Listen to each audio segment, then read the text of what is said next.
Наместо денес првосептемвриската традиција за првиот училишен звон за прв пат ќе биде променета. За 4600 ученици од основно и 5200 средношколци од Штип. Токму 1 октомври ќе биде денот кога од 7 до 20 часот по групи од 20 ученици во училница со физичко и онлайн настава ќе биде следена целокупната наставна содржина предвидена за оваа учебна година. Министерот за здравство Венко Филипче изјави дека препорака на здравствените власти да има физичко присуство на деца од првите 3 одделенија. Тој истакна дека доколку епидемиолошката состојба стане стабилна, ќе дозволиме постепено враќање со физичко присуство и на другите одделенија. Целта е децата да имаат комбинирана настава, но сето тоа постојано да се воведува. Со тоа се согласни и раководните кадри на сите основни и средни училишта во Штип, кои посветено ги следат и прецизно ќе имплементираат сите препораки. Ги имаме сите услови да почнеме физички, хигиената е на високо ниво, ги имаме потребните дезинфекциони средства, правено е со различни фирми муабет за паравани меѓу учениците кои ќе бидат поставени во самите училници, ќе бидат на растојание, наставниците ќе бидат задолжени со дежурства, кои ќе ги следат протоколите, ќе ги контролираат учениците, така да се надевам дека нема да имаме никакви проблеми. Како што објави владата, моделот за организирање и спроведување на наставата за учебната 2020-2021 година во услови на пандемија со COVID-19 предвидува комбинирана настава со определени исклучоци.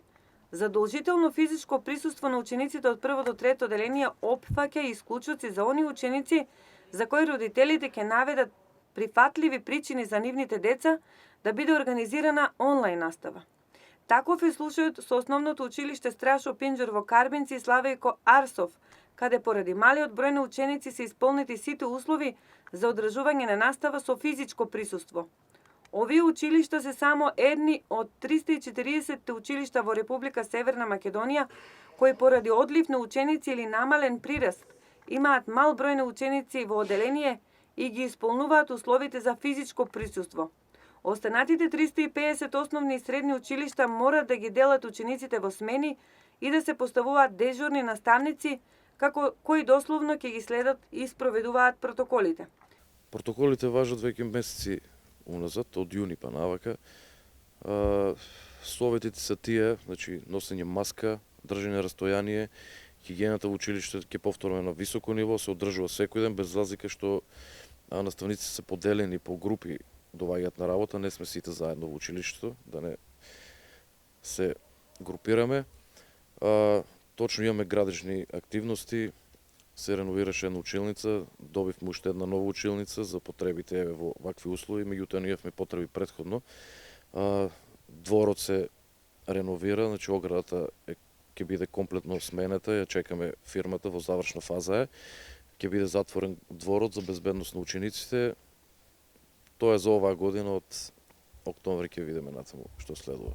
Штипските советници задолжени за секторот образование денес изјавија дека до сите 13 основни и средни училишта во Штип се исполнити сите услови за почитување на протоколите, кои меѓу другото опфаќаат: ако во училиштето се појави заболен од COVID-19 или лице кој имало претходен контакт со лице заболено од COVID-19, лицето треба да се изолира во посебна просторија, која веќе во сите училишта во Штип и Карбинци е направена.